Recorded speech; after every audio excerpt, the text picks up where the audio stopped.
السلام عليكم ورحمة الله نحمده ونصلي ونسلم على رسوله الكريم أما بعد أعوذ بالله من الشيطان الرجيم بسم الله الرحمن الرحيم إن الذين يؤذون الله ورسوله لعنهم الله في الدنيا والآخرة وأعد لهم عذابا مهينا وقال تعالى إن الذين يحادون الله ورسوله أولئك في الأذلين صدق الله العظيم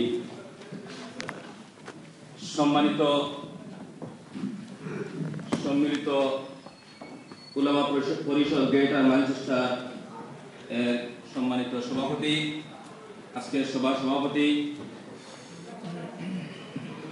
উপস্থিত বিভিন্ন স্থান থেকে আগত উলামায়ে কেরাম, সম্মানিত ইসলাম প্রিয়, দ্বীন প্রিয় মুসলমান ভাইরা, আল্লাহ রাব্বুল আলামিনের দরবারে শুকরিয়া জানাচ্ছি যে আল্লাহ রাব্বুল আলামিন আজকে আমাদেরকে এখানে নাস্তিকদের বিরুদ্ধে প্রতিবাদ করার সাহস নিয়ে আসার জন্য তৌফিক দান করেছেন। সেই রাব্বুল আলামিনের দরবারে শুকরিয়া জানাই। সবাই পড়েন আলহামদুলিল্লাহ। সম্মানিত উপস্থিতি, সময় সংকীর্ণ, স্বল্পতায় আমি একটা ছোট্ট আপনাদেরকে প্রশ্নের মাধ্যমে এবং ছোট্ট ঘটনার মাধ্যমে আমি আমার কথা শুরু করতে চাই। ইতিহাসের প্রথম নাস্তিক কে ছিল বলেন তো? শয়তান। সে আল্লাহর নির্দেশ পালন করে নাই, সে রিসালতের বিরুদ্ধে সে দাঁড়িয়েছিল এবং বলেছিল আমি রিসালত মানি না। সেই ছিল প্রথম নাস্তিক, সেই ছিল প্রথম মুরতাদ। তার অনুসারীরা যুগ যুগ ধরে থাকবে এবং কিয়ামত পর্যন্ত থাকবে মুমিন মুসলমানদের অন্তর থেকে ঈমানকে ছিনিয়ে নেওয়ার জন্য। তাই আমাদের প্রত্যেক মুমিনের মুসলমানের দায়িত্ব হলো সেই শয়তানের অনুসারীদেরকে এই দুনিয়া থেকে চিরতরে বিদায় করে দিয়ে তাদেরকে জাহান্নামে স্থান করে দিয়ে আমাদের জান্নাতের পথকে একদম সুগম করে নিতে হবে ইনশাআল্লাহ। আপনারা কি প্রস্তুত আছেন? আল্লাহু আকবার, আল্লাহু তাকবীর, আল্লাহু আকবার। নাস্তিকের ঠিকানা জানিয়ে দাও, ঘুরিয়ে দাও। তারপরে আমি বলতে চাই, আজ যারা নাস্তিকদের মাথায় নিয়ে নাচাচ্ছে, তাদের যে মহান নেতা, তার উত্থান হয়েছিল একটি ইসলামিক সংগঠনের মাধ্যমে। সেখানে ইসলামের গন্ধ পাওয়া যায়। আমি কিছু ডকুমেন্টারি জিনিস আপনাদের সামনে পেশ করতে চাই। তিনি 1940 সালে অল ইন্ডিয়া মুসলিম স্টুডেন্ট ফেডারেশনের সদস্য হন। এখানে মুসলিম শব্দ। তারপরে তিনি কলকাতা ইসলামিক কলেজে 1942 সালে তিনি ভর্তি হন। তারপরে তিনি 1944 সালে অল বেঙ্গল মুসলিম স্টুডেন্ট লীগের সাথে সম্পৃক্ততা ঘোষণা করেন। 1947 সালে যখন ভারত বিভক্ত হয় তখন মুসলমানদের পক্ষেই তিনি পাকিস্তানের সাথে এসেছিলেন, সেখানে মুসলমান ছিল। তারপরে তিনি যখন 1949 23 জুন আওয়ামী মুসলিম লীগ প্রতিষ্ঠিত হয় তখন তার জয়েন্ট সেক্রেটারি তিনি নির্বাচিত হন। তারপরে তিনি শেষ যে কাজটি করে গিয়েছেন বাংলাদেশে 1975 সালের 28 মার্চ তিনি ইসলামী ফাউন্ডেশন প্রতিষ্ঠা করে এবং তার কার্যক্রম নির্ধারিত করে দিয়ে গিয়েছিলেন। তাই সেটা হলো ধর্মীয় শিক্ষা ব্যবস্থা চালু প্রতিষ্ঠা স্থানে এবং ইমাম ট্রেনিং এর মাধ্যমে প্রত্যেক বাংলাদেশের প্রত্যেক মুসলমানকে সঠিক পথ দেখানো এবং ধর্মীয় বই প্রচার। এই যদি হয়ে থাকে মহান নেতার আদর্শ, তাহলে যারা তাকে আমাদের পিতা, আমাদের জাতির পিতা বলে থাকে, তারা কতটুকু যোগ্য সন্তান? আপনাদের কাছে প্রশ্ন আজ, তারা কেন তাদের এই মরহুম মহান পিতার বিরুদ্ধে আজ দাঁড়ালো? মানুষ সন্তান রেখে যায় দুনিয়াতে, যে যাওয়ার পরে সব সন্তান তার বাবার জন্য দোয়া করবে, কিন্তু আমার প্রশ্ন, এই সন্তানরা কি ধরনের সন্তান? যে সন্তান বাবা থেকে দুনিয়া থেকে যাওয়ার পরে বাবার আদর্শকে নিপেটিত করে, নিষ্পেষিত করে তারা আজ নাস্তিকদের মাথায় তুলে নাচাচ্ছে। নারে তাকবীর, আল্লাহু আকবার, নারে তাকবীর, আল্লাহু আকবার। নাস্তিকদের আস্তানা জ্বালিয়ে দাও, ঘুরিয়ে দাও, ভেঙে দাও, জ্বালিয়ে দাও নাস্তিকের আস্তানা। তা আমি বলতে চাই, আজ যারা নাস্তিকদের আস্তানা তাদের গড়ে দিয়েছে, সেই নাস্তিকদের পার্সেন্টেজ কতটুকু শুনুন আপনারা। বাংলাদেশের সমস্ত নাস্তিকবাদী দল যখন ইলেকশনে দাঁড়িয়েছিল বাংলাদেশের মানুষরা 0.94% তাদের পক্ষে ভোট পড়েছিল।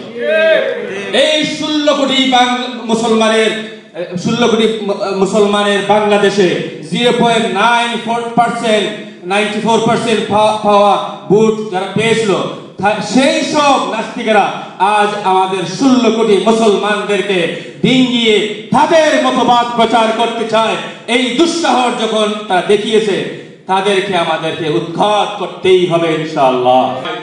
কুরআনে পাকের যে আয়াতটি আমি তিলাওয়াত করেছি, সেটার অর্থ শুধু এটাই বলবো, যারা আল্লাহ এবং আল্লাহ রাসূলকে ইশারা ইঙ্গিতে হোক আর কথা দিয়ে হোক কাজে দিয়ে হোক যারা দুঃখ দেয়, তাদের জন্য রয়েছে দুনিয়াতেও লাঞ্ছনা, আখিরাতেও লাঞ্ছনা, এবং তাদের জন্য আল্লাহ রেখেছেন কঠোর শাস্তি। তাই তাদেরকে প্রস্তুত হতে বলুন। আর তারপরে বলতে চাই, যারা এখানে তাফসীরের মধ্যে লেখা হয়েছে, যারা ইশারা ইঙ্গিতে যারা আল্লাহ রাসূলকে এবং আল্লাহকে কটাক্ষ করবে, তারা হলো কাফের। আমরা তাদের বিরুদ্ধে সোচ্চার। শেষ যে কথা বলতে চাই, বাংলাদেশ যে ভৌগোলিক সীমারেখা, সেটা স্বাধীনতা হয়েছিল অলি আল্লাহদের মাধ্যমে। সেটা স্বাধীনতা পেয়েছিল হযরত শাহজালাল মুজাদ্দিদ ইয়ামানি, শাহ কোরআন রাহমাতুল্লাহি আলাইহি, 360 আউলিয়া, খান জাহান আলী, বায়েজিদ বুস্তামি, শাহ মখদুম, শাহ আমানত, শাহ আলী বাগদাদি, কেরামত আলী জৈনপুরীর মতন লক্ষ লক্ষ অলি আল্লাহ আলিম উলামাদের মাধ্যমে বাংলাদেশ প্রথম স্বাধীনতা পেয়েছিল কিনা? ঠিক। তারপরে স্বাধীনতা পেয়েছে পাকিস্তানের কাছ থেকে। আজ আমরা শুনি যে মুক্তিযুদ্ধের চেতনা নাকি একটা আছে, সেটা ঠিক। আজ নাস্তিকরা বলতে চায় মুক্তিযুদ্ধের চেতনা হলো বাংলাদেশ থেকে ইসলামকে সরিয়ে দেওয়া, কিন্তু আমার কাছে প্রমাণ আছে এই যে মুক্তিযুদ্ধের চেতনা যিনি বাংলাদেশে স্থাপন করেছিলেন, তিনি দুইটা দাবি জানিয়েছিলেন। এই দুইটা দাবির কারণে বাংলাদেশ স্বাধীন হয়েছিল। সেটাই হলো মুক্তিযুদ্ধের চেতনা। আর সেটা হলো economic and political power right, যেটা সেটা চেয়েছিলেন। আমাদের উপরে পাকিস্তানিরা নির্যাতন করেছিল, সেটার দাবি নিয়ে তিনি বাংলাদেশকে স্বাধীন করেছিলেন। 7ই মার্চের ভাষণে একটা বারো শুনতে পারবেন না আপনারা, তিনি বলেছিলেন যে বাংলাদেশ থেকে ইসলাম দূর করতে হবে, ইসলামবাদ দূর করতে হবে, মৌলবাদ দূর করতে হবে, সেটা বলেন নাই।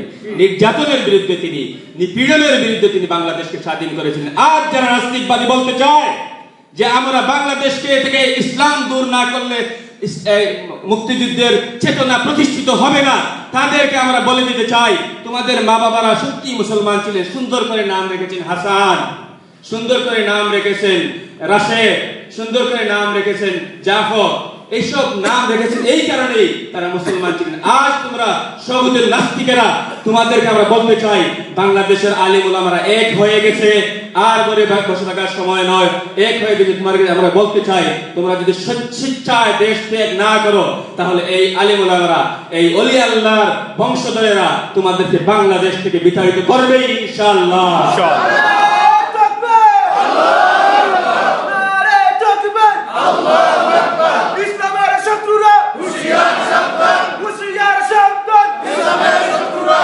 পরিশেষে বলতে চাই, সম্মিলিত উলামা পরিষদকে আজ সময় এসেছে আমাদের মধ্যে থেকে মতভেদ ভুলে গিয়ে, সামান্য মতভেদ ভুলে গিয়ে আজ আমরা এক হয়ে দাঁড়াই। দেখবেন নাস্তিকেরা বাংলাদেশের স্থান পাবে ইনশাআল্লাহ।